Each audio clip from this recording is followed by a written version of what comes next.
खूप आनंदाची गोष्ट आहे की 17 फेब्रुवारी 2025ला महाराष्ट्राचे मुख्यमंत्री देवेंद्र फडणवीस बदलापूरला छत्रपती शिवरायांच्या पुतळ्याचं अनावरण करण्याकरता आले होते।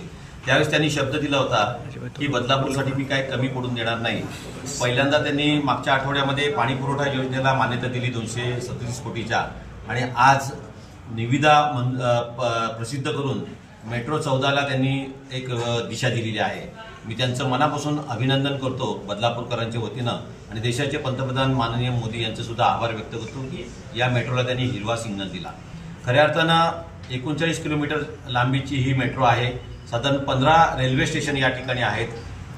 35 किलोमीटर ही साधारण वरून जाणारी रेल्वे उन्नत, आणि 5 किलोमीटर 5.5 किलोमीटर भुयारी मार्गाने जाणारे, आणि 1.25 किलोमीटर 1.5 किलोमीटर ही साधारण जमीन मार्गावरती जाणारी ही रेल्वे आहे। साधारण 5 वर्षाचा कालावधी लागणार आहे या रेल्वेला पूर्ण होण्याकरता।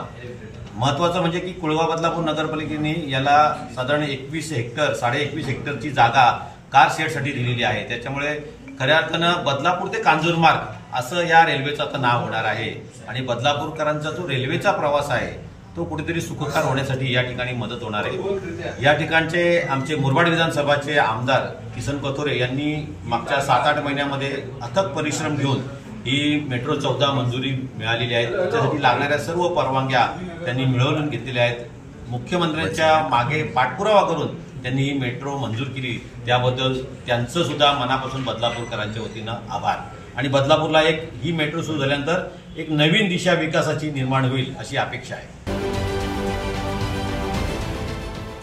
देश विदेशातील प्रत्येक घडामोडींचे लाईव्ह अपडेट मिळवण्यासाठी आता साम टीव्हीच्या सर्व सोशल मीडिया प्लॅटफॉर्मला लाईक, फॉलो आणि सबस्क्राईब करा।